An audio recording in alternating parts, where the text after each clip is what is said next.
you have to look in the long run, which is quite hard to do. When you leave university, you just want to, or not even university, school, you don't just want a job. You take not any job, but one job that's kind of good, and you look at the immediate benefits. I want to be leaving, say, early, I want to get paid loads. Where my work at the moment, I don't get paid as much as my friends at all, but I know that in 2 to 3 years' time, I definitely will be, if not more. It's kind of that investment of your time holding back and knowing that it will be worthwhile in the future.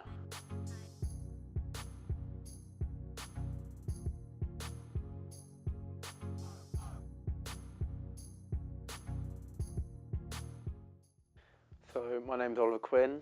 I am an auditor at one of the big four accountancy or professional services firms. I specifically audit financial services companies, mainly in the sector of asset management and pension schemes. And I'm on the graduate scheme there. It's a 3-year graduate scheme, currently in my final year.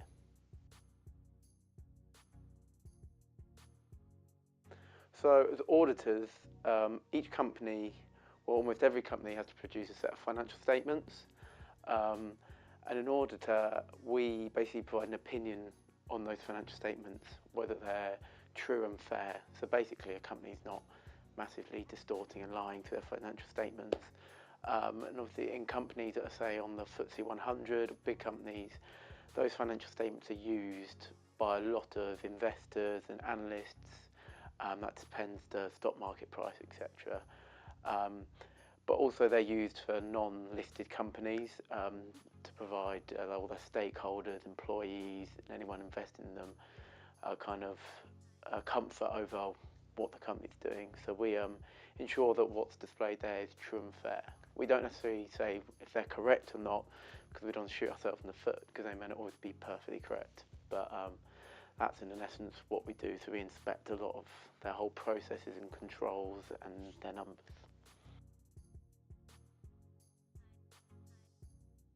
So I studied accounting and finance at university, which kind of leads itself into that. I kind of fell into the job, basically, in one of these recruitment fairs at university.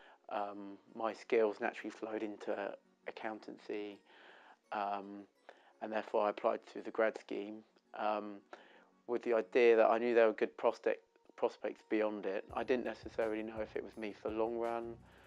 I didn't really know if it was going to be the sort of cup of tea I wanted, but it was kind of the right-ish direction to be going into. It was a lengthy application, so it started off with online questionnaires. There's a numerical test, personality test, and then a logical reasoning test. Once you pass that, you would then have a telephone interview. Once you passed that, you would then have to go to an assessment centre. And then once you passed that, you would then have another interview with a partner of the firm. Quite a long route to get there, and quite a large interrogation process, I guess, yeah. So my first job was a golf caddy at Wentworth Golf Club, which is nearish me. I'm not lucky enough to work on the Wentworth, live on the estate. But that was probably when I was in the summer months when I was at school, which I really enjoy golf. It was good to just get out. It taught me a lot, just getting up really early. You had to be there really early to try and get a bag. So that was my first job that I did. Then whilst at university, I actually worked at Thorpe Park. When I came back in the holidays just to earn money, I was a rides and attractions. Then whilst at university, my degree was a 4-year course, which is a sandwich course, something which was really beneficial to me. So in the 3rd year, I actually worked in industry, and I worked at Eon Energy, which was in Nottingham, near to where my university was. I was at Loughborough, and I worked in the project management department there. So that was a skill that was my last job before the job I've got now, after uni. Even though you wouldn't be able to correlate it, being a golf caddy just developed my interpersonal skills, talking with new people that you would meet there and then. And I was very young at the time, interacting with people from all different backgrounds and just chatting to know them, but still kind of maintaining that professional relationship whilst on the golf course. At Thorpe Park, patience was learnt a lot. But then with my placement year when I worked, I learned a lot there, which I didn't really realise that I learned at the time, but simple stuff like managing your emails and an Excel spreadsheet and managing your own time and a lot of people use Microsoft's Outlook, little things like that. I took straight into my workplace now, and I was a couple of months ahead of all the other people because I could just do it, where people are having to learn how to set up a calendar invite. So that was really beneficial to me.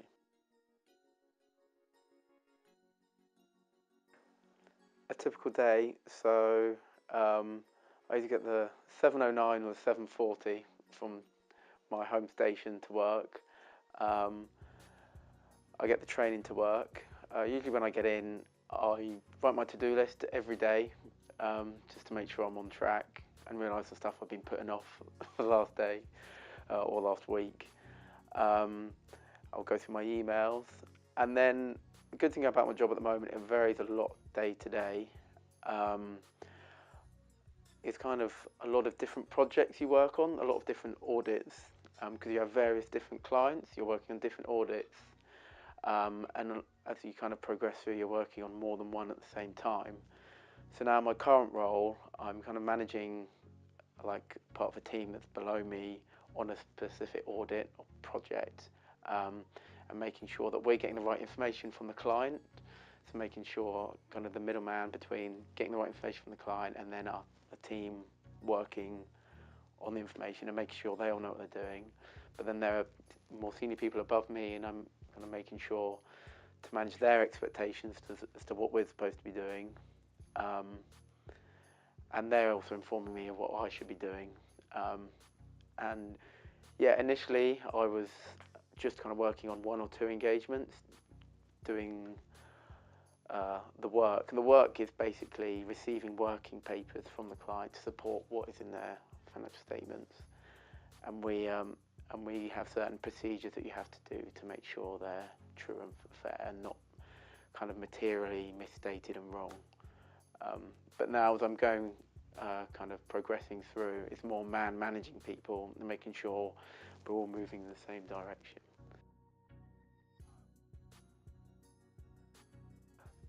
I enjoy getting exposure to so many different clients.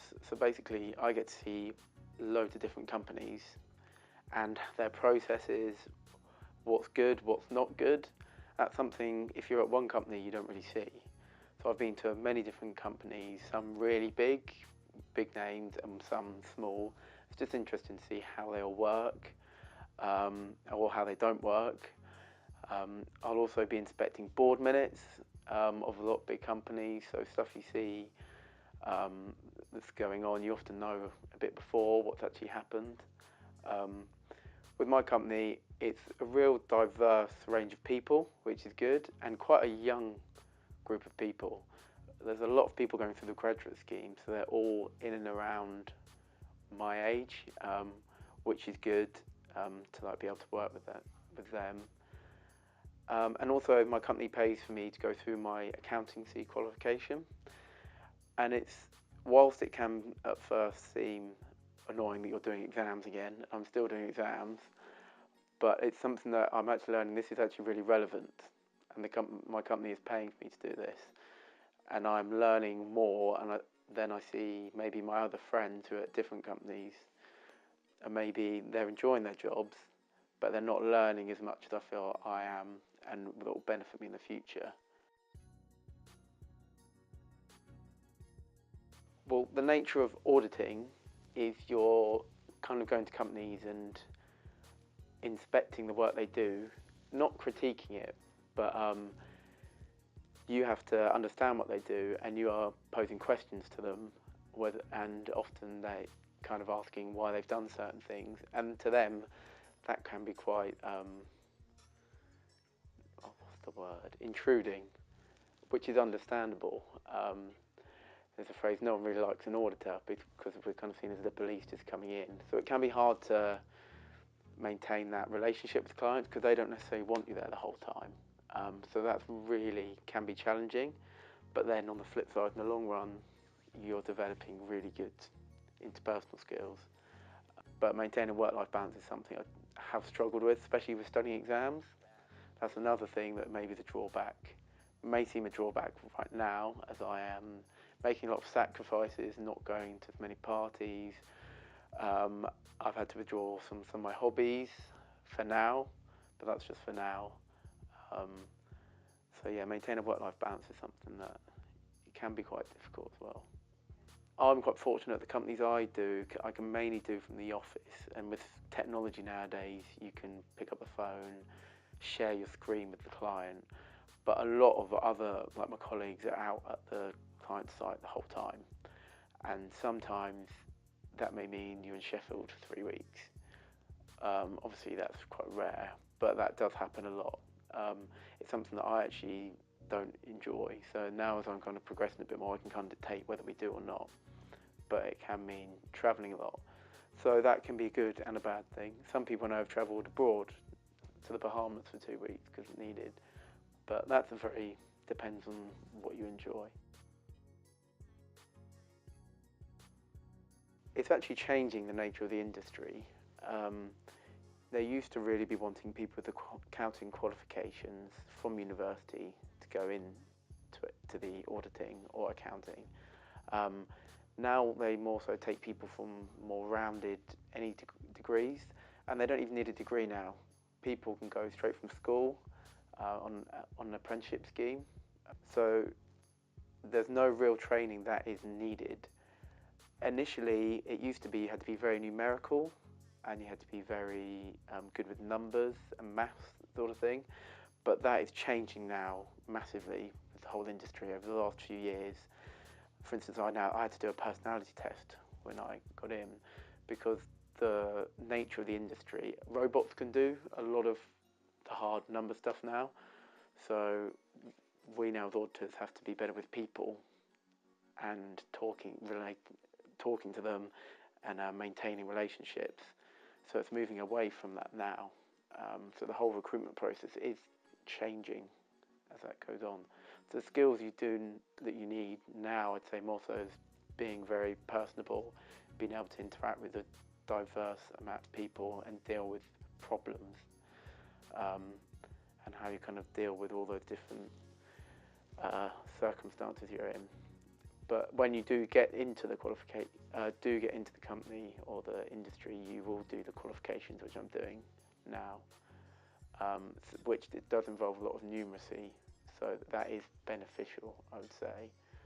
But it's not algebra and stuff like that. It is accounting language, which I didn't know much of before I went to university. But you can certainly do it without having any accounting background easily. So I'm doing the ACA qualification with the IGLU, International Chartered Accountants of England and Wales, and that's the qualification I'm doing that is a golden ticket really, from what led to believe, and I know it is. I know that 18% I think of CEOs have an accounting qualification like that, and 55% have a finance qualification.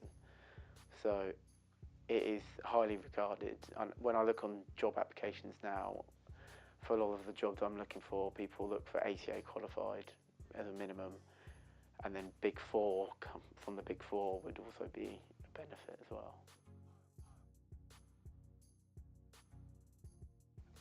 So in the world of audit, accounting, finance, I would say do your research as to what you want, what kind of your skills are, and what you think is best suited to you, which is not easy to do when you're young. I still don't necessarily know fully what is best suited to me, but I'm learning. I'd say try and get exposure to it if you can, either through work experience, through asking one of your friends' parents, what do they do? Just asking, that's for any career really, asking what they do. In my industry, a lot of the companies do insight days where you can go and just to understand what they do. The company websites now are really good. Don't undersell yourself, I'd say. If you're looking to go into, well, that's just with any career, maybe, but I would say don't undersell yourself and accept for any job. You want the company to be right for you as well. They're not just owning you and dictating what you do. You want them to give you what you want as well to progress and to get better. So with the nature of auditing, you go and see different clients. I specify in financial services, pension funds, and then some asset management companies as well. So I see those companies mainly. They can be really small pension funds, they can be massive pension funds, and they can be really small asset managers or really large asset managers that are listed. And I gain exposure to those industries. I interact mainly with people that are in the finance function, but that can be a whole range of people, from a financial controller, an accountant there, up to the CFO or the board of directors, the trustees for pension funds. So you see a wide range of people in that aspect. You also see the payroll department. So you do get a wide scope of what the company does. So I interact with, those are the industries I interact with, but those are the kind of people that I interact with. So I'm gaining the ACA qualification at the moment, which produces really good prospects in the future for me. And I hope will in the future. Opens quite a lot of doors because it shows that you've got an extra qualification that a lot of people don't have. And you understand a lot of how companies work. The qualification, kind of to summarise, is it's an accounting qualification but it's not just related to numbers and financial statements. It's also related to, say, strategic business management and how companies should run, and various mergers and acquisitions, a whole range of business things. It's not just accounting, which is something that is becoming invaluable to me and I think will be in the future. The career prospects, a lot of people move away once they've got their qualification. My company, around 30% of people actually stay, which is a staggeringly low number that I didn't realise. And that's expected. It's kind of accepted within the company.